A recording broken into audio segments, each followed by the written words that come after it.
morning, everybody, and welcome to the Sustainability Dilemma. We are going to talk about the balancing act, and what you saw in the intro video is just a sneak peek into who my guests are today. I'm very grateful to them because we all speak the language of sustainability. What is sustainability? How far are you in your journey of sustainability? Is it just a buzzword? Is it something just to put a tick mark on? Let us ask my guests today, especially our focus today is slow fashion. Good morning, everybody. Thank you so much for being here. Let me first welcome my guest all the way from Qatar, Sonali. Welcome. How are you doing today, Sonali? You're the Thank founder you of so SR by much. Sonali Raban. Yeah, tell me, please, how is it? How's the weather? Oh, the weather is great here. We still have some cold evenings, so we're not yet completely out of winter. All right, great. Hiral, Yeah. my neighbor, tell me, how are you doing? We live in the same area, so that's why I did refer to you as my neighbor, the founder of Desi Yeah, Chic. And please go ahead. How are you doing today? extremely excited. This is my first time I'm sitting with these stalwarts in sustainability fashion. And yes, I'm super excited to be sharing my insights with them. Thank you. Vino, my longtime friend, buddy, Hello. the founder of Vino Supraja and the person who pivoted her journey from Broadway to here. So tell me, how is it going? How are you today? It's going great. Today is fantastic. I just came back from India yesterday evening. I had to visit because all my production weavers, everyone are sitting there, right? So I keep shuttling between India and here. So I just came back yesterday evening. Things are fine here. Things are fine there. So all is well. All is well. And the most common question which I ask people is, whose earth is it anyway? Right? And this starts from everything, whether it's about clothes, it's about plastic, it's about life in general, that it is our earth. What is our legacy that we are leaving behind and which we are actually going to face as well? So let me start with the key word for today, which is slow fashion. And I would like Sonali for you to take a lead on this and tell us, what does slow fashion mean to you and when did it actually happen to you in life? Tell us, please, a little bit about slow fashion. So, hello everyone, and thank you, Shambhavi, for having me. I'm so glad to be here with all the other panelists as well, and to share what little insights I have and the experience I have. When it comes to slow fashion, it is the exact opposite of fast fashion. It is when consumers slow down their consumption very mindfully, and whatever it is that they want to consume, they are careful, they're responsible, keeping in mind the impact that it could have on the planet. And this is from the consumer side. When it comes to designers and brands like us, then slow when we are into slow fashion, we are being particular about every stage along the supply chain, being mindful about the impact that each process has on the planet, and ensuring that there are no negative impacts, and that we're not adding to carbon footprints and greenhouse gas emissions when we produce. It also means producing less and not encouraging overconsumption from our customers and our audience out there. And of course, it also means creating this kind of awareness with talks like this. For me, the slow fashion journey started when, all the way from when I started working as a designer, when I was studying, because, this was all pre-fast fashion era when I studied fashion. And fast fashion has only come in the last 15, 20 years. So it's always been a passion for me. And I've luckily, in spite of the years that I've spent working in the fashion industry, I, never went down the fast fashion path. And I'm really glad about that today. Glad that well, it's great to hear you on this, and I'm going to ask my next question to Hiral. Hiral, please tell me about, when did slow and fashion come in the same phrase for you? When was that? Um, Thank you so much for this today. So basically, mostly, I think Sonali has already summed up a lot of it. But let me tell you, for me, slow fashion was always existent since probably I was young. I was in my youth, because that's how it has ingrained into us from our parents. I would say that, we were always being taught not to waste our outfits, our food, or, anything and everything that we have it in our house. And it was always ingrained to us that, you should be using what you have in a very mindful, thoughtful way.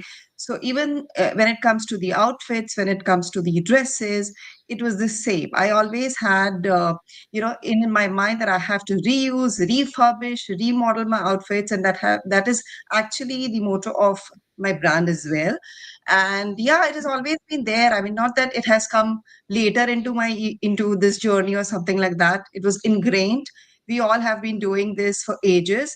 It's high time that we put it into practice for others also, and in our lifestyle, also in our collection. So that's how we've gone into it. Yeah.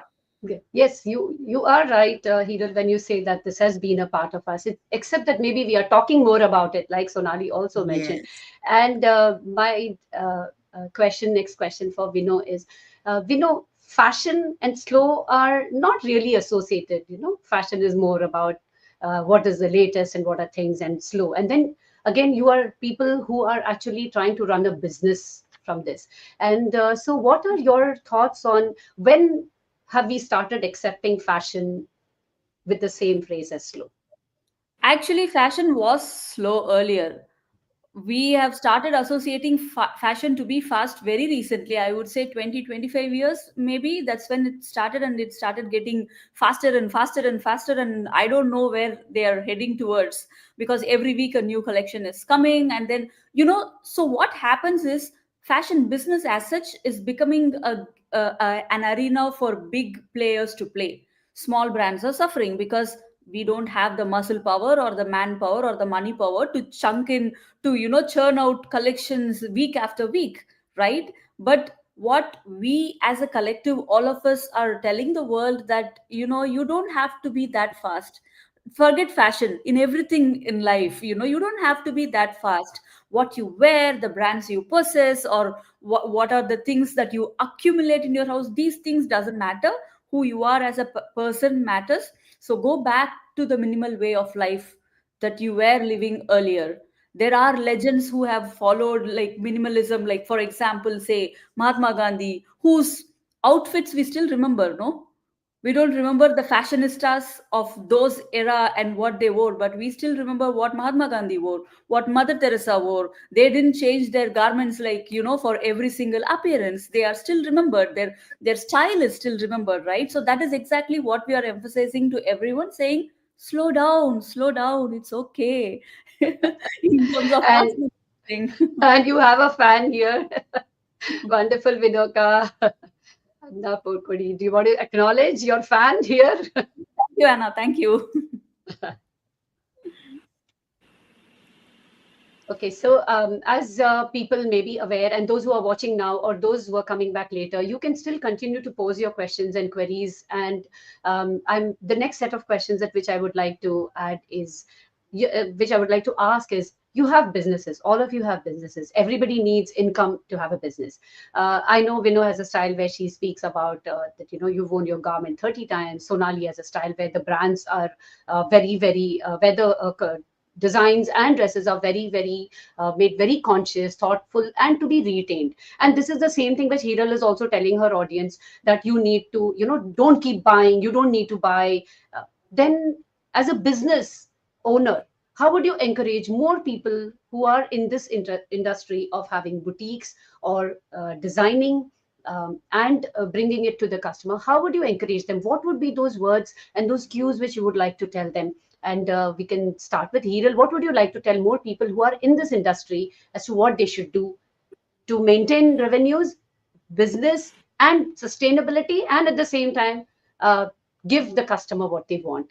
What do you say, Hiral? What is your thought on this, please?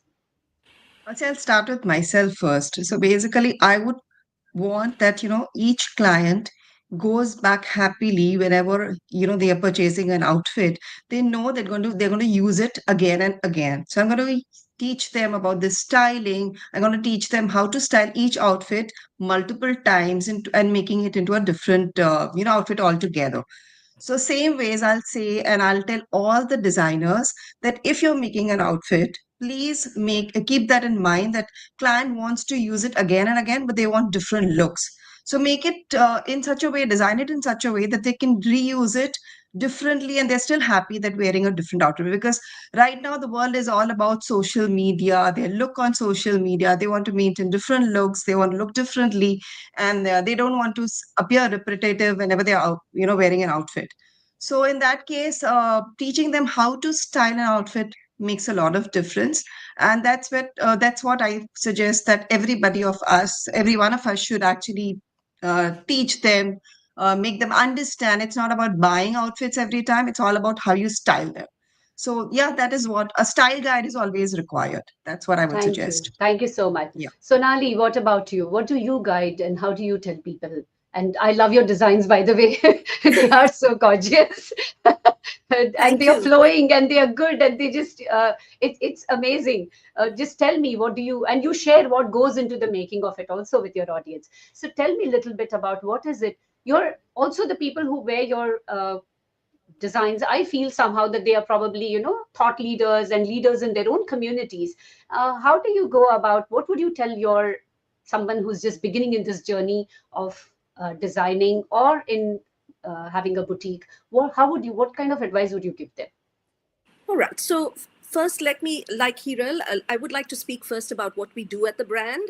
So with the brand, what we make is designed to be sustained over seasons. So we make timeless designs which are not following any short-term trends, so that people can always wear it at any time and they need not feel that they're not in fashion or they're not in trend.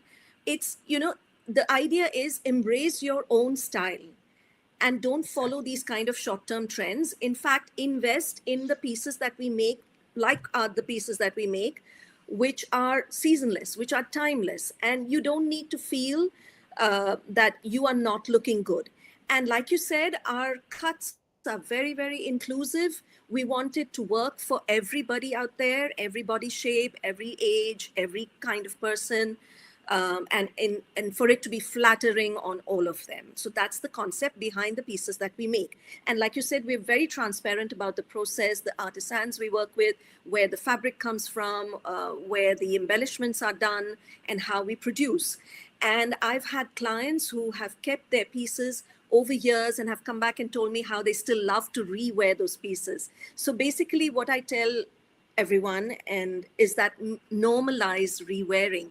It doesn't have to be a new piece every time.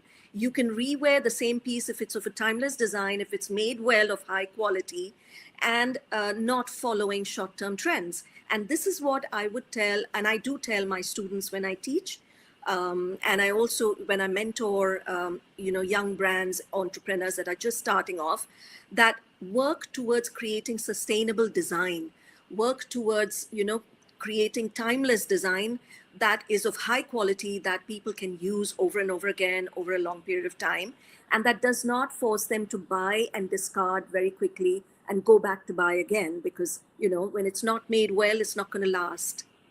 Right. So I'm going to ask Vino this, and she is, Vino, please do share that 30 thing which you have. And the question for you is that I know you also work with weavers, artisans, and you have actually incorporated other arts into it. I would love for our audience to know more about that, as well as our panelists to know more about that, please. So the 30 wears rule is that if you buy something from us and if you have already worn it for minimum of 30 times, you can give it back to us and we will do whatever has to be done responsibly, rather than you guys, the buyer, discarding it, So we ask them to give it back to us, so they get a small percentage of discount during their next purchase, is what we have offered. And collaborating with other art forms, we have made a collection inspired by Terukuthu, an ancient Tamil theatre, street theatre art, and we have showcased it in London Fashion Week with the performance of the Terukuthu artist doing the performance on the ramp of London Fashion Week, is what we have done. And I also want to add something else regarding, my advice to new brands who are coming into this. I would say sustainability itself is a very vague umbrella, okay? And everybody thinks that it's a selling term. So they all want to get a share of that, So everybody claims to be sustainable. Even the fastest of the fast fashion giants are claiming to be sustainable. How sustainable, nobody knows. But everyone can claim, even if there is a small percentage of, the sustainable meter that it caters to. So in this big world which is claiming to be sustainable, if you want to carve your niche, storytelling is very, very important. What is your brand, who you are, and tell the story in a very interesting way. Because now you don't have to wait for a television ad or a big billboard. The social media is your billboard and your YouTube is your television. But make sure it's told in a very, very interesting way. And I want to tell you, give you a heads up that it is not an easy journey, folks. If you're thinking sustainability is the buzzword, I'm going to start a sustainable fashion brand and I'm going to become famous. No, no, no, no, no, no, no. No, it's not going to happen. It is a tough journey because we are selling and we are also preaching minimalism. You see, there is a kind of a mismatch there, right? We are walking on a tight rope. So Yeah. be prepared. But I will make sure, I can assure you that you will have a peaceful night's sleep, because your job will be like so soul satisfying. That's what I can say. Yeah. I would like Thank to you. add something to Vino, because this is what she's saying is, this word has been used and churned and chewed into a way that it is becoming a business propaganda. But let me tell you, it's not about this sustainable word. It's all about the lifestyle that we all need to embrace. It's not about just wearing an outfit or using a product which is made sustainably. It's also how we actually use it throughout our life and into our lifestyles, which is very important. It's all about, we started using and campaigning about sustainability without even living that lifestyle. So I think it's all about practicing it, which is very important. Yeah. So I was chuckling because, as you all know, that the whole series is called the Sustainability Dilemma and the Balancing Act. So, Yeah. how do we balance? What do we do? Let's talk a little bit about the supply part of this. Okay, we've addressed the customers, we've addressed your competitors or collaborators in the business. Let's talk a little bit about your suppliers. How do you make sure that they are authentic, and how do you monitor? Everybody's in a different part of the world, nobody can live with them daily on a regular basis. How do you authenticate and establish credibility on that? And I would like to start with Hiral on this, please. Hiral, could you tell us how do you do that? So yeah, as you rightly said, it's a very difficult path. It's like it's not easy to figure out, because we're sitting here and our weavers and our, in fact, the entire manufacturers and vendors are sitting back home in India, and it becomes little more difficult for us to really kind of streamline as to who falls under the criteria and category. So we start with kind of analyzing what kind of dyes they use, what kind of fabric they use. So I have already worked with the weavers from Telangana and from Kutch. In fact, the weaver from Telangana is being actually recognized by the government of India as one of the recognized weaver and textile producer. So we kind of try and work with those registered weavers and textile producers, so that helps us in kind of streamlining the process. Same ways it goes with the weavers and have these textile producers in Kutch or Gujarat. Again, there we see what kind of dyes they're using. So we work with a lot of these who use vegetable dyes and not the chemical ones. So that way, yes, we are trying to do a little bit. Of course, it's a long way to go, but yeah, the process has started. We are getting the hang of it, and I'm sure soon we'll reach there. So that's Right. it. Yeah. Yeah. Thank you, Hiral. We know. How about you? So I work with the weavers directly, right? So half the time I'm in India, half the time I'm in Dubai. So there is control over what's going on, and in terms of dyeing and everything, there is a lot of R&D going on, still going on. I can't say that we have figured out everything. There are certain parts which don't have an alternative, or the old ways have already died. Recently, we were looking for the old ways of dyeing for a very signature kind of a heritage weaving technique. We couldn't find it. Took 6 months for us to find somebody who was already doing it. So getting the certifications, GOTS certifications and ASO free dyes, yes, these are all done. And taking care of the weavers, the ethical part, we do as much as we can to keep them happily with good livelihood and everything. And we are still figuring out. Yeah, nobody can claim to be 100% sustainable. We are still figuring out. There are here and there places to get better. Still working, learning, doing, undoing, learning, unlearning as we move forward in the journey. Right. Let Yeah. me ask Sonali. Sonali, what about you? Tell me a little bit about your experience and what should people look out for? When is it a red alert that, things are not what they appear to be? All right. So I think the two ladies have already shared most of what I would say I do as well. But the first thing I would say to someone who is starting out their brand in this journey is visit your supply chain. Visit everybody, vet them out for yourself, ensure that you have some idea of the processes that they're working with and what goes into those processes. It's very important to ask the questions. Only then you get replies. And then from there, you can make a decision whether they are the right supplier for you or not. When most of us are working with weavers directly, they still use the time-honored traditions of dyeing, hand dyeing, working with natural dyes mostly, but they do tend to use chemical dyes when we want certain colors. And the idea there is then that you have to ensure they're not using the harmful chemical dyes.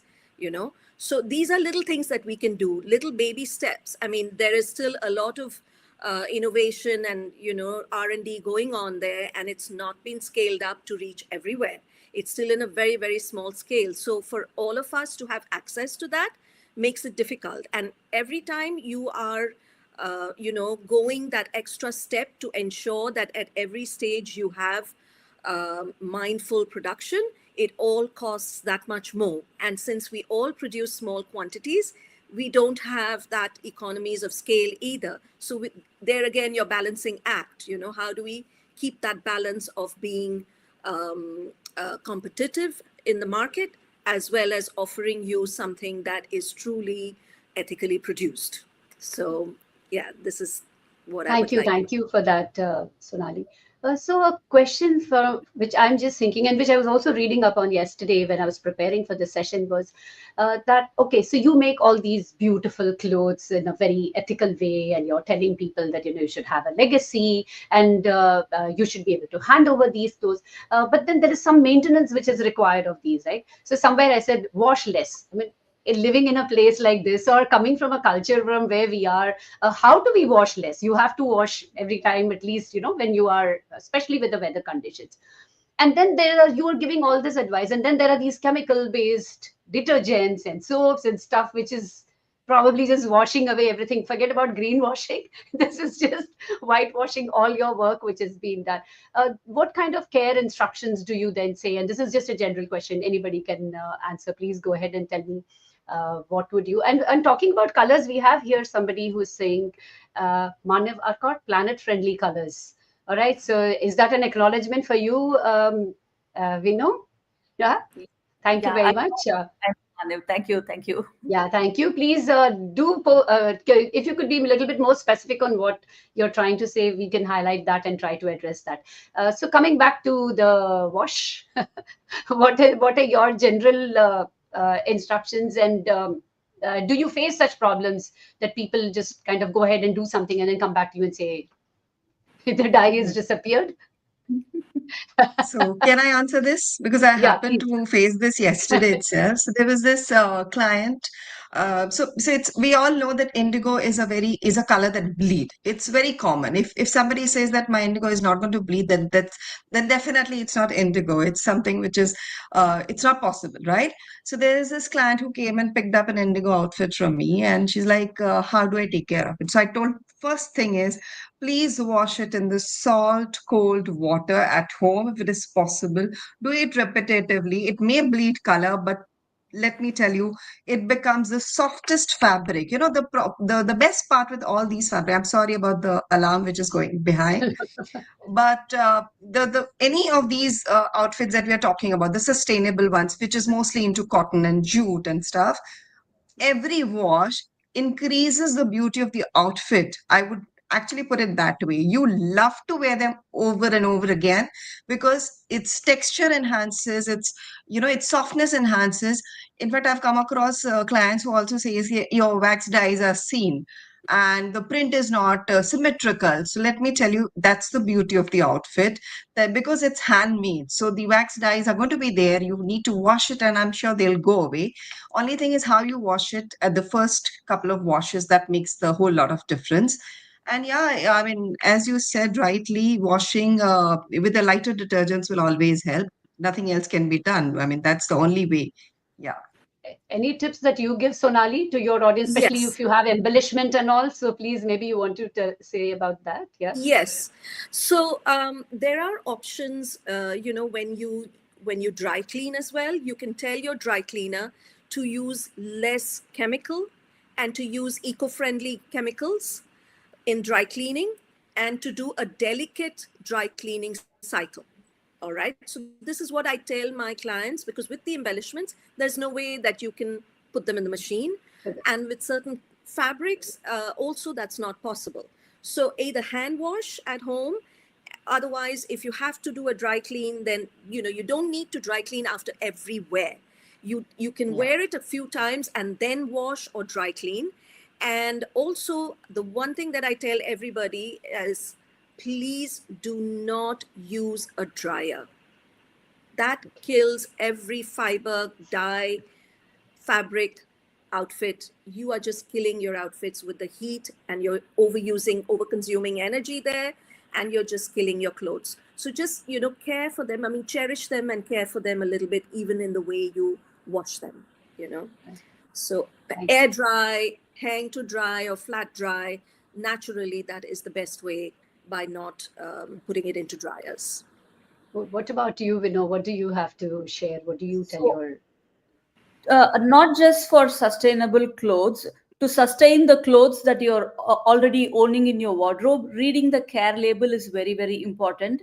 And giving that care to the piece that you own is very, very important. Like how you read the ingredients list in everything that you buy to consume, to eat. Similarly, when you buy a fabric, that is also going to touch your skin directly, right? That is also important. The garments, you need to take care of them so that they can live longer, and then you can trash them, little while later. So please learn to read those little symbols that you see on every garment that you purchase, and please try to follow that.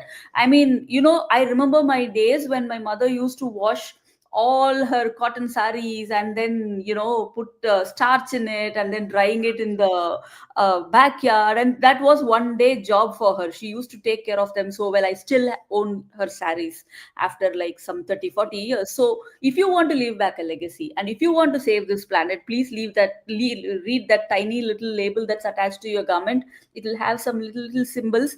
We are googling so many things. Please google and find out what it means, and please make sure that you follow. It's like a baby, you're paying for a garment, so we need to take care, right? At least for the money that we give.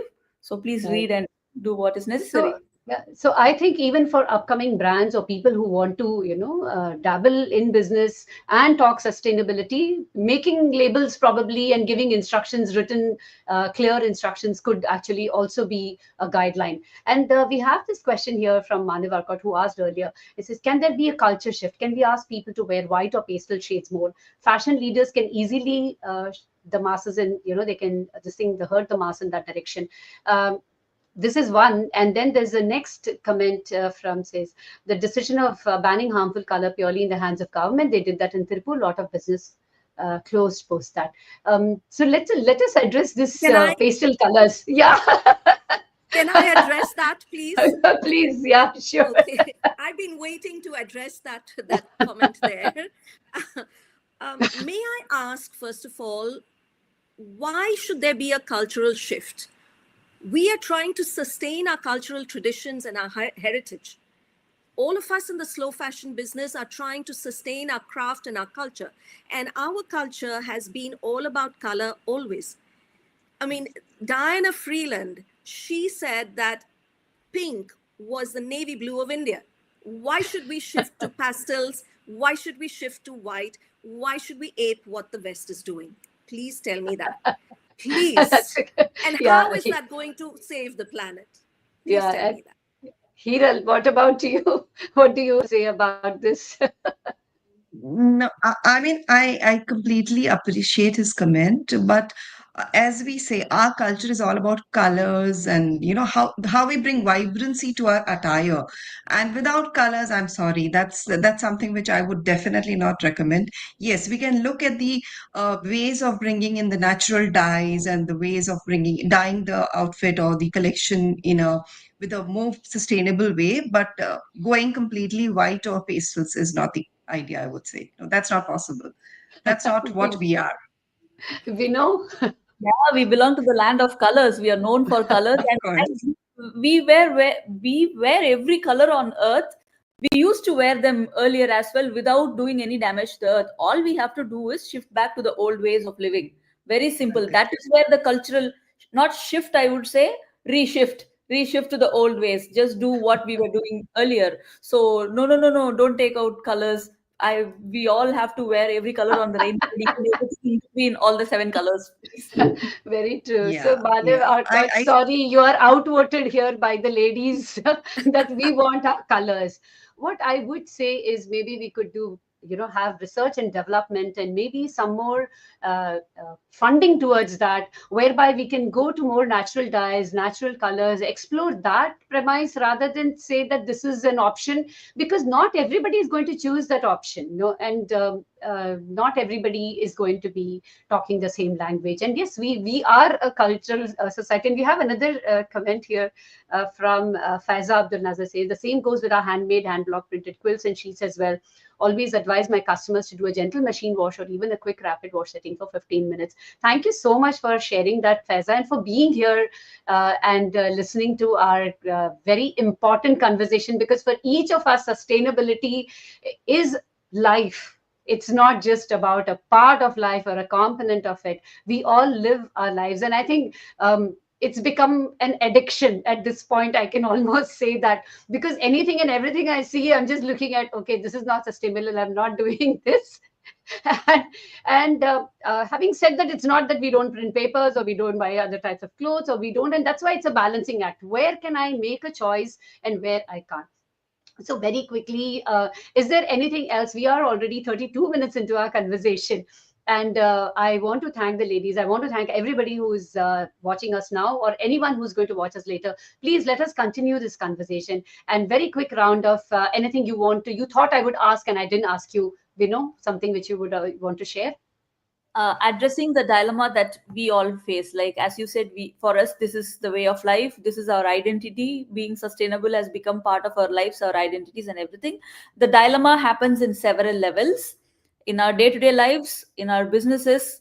These two, the profession and personal life, both have this dilemma, like how do I get more sustainable, and how do I get more sustainable in terms of business and still make money out of it.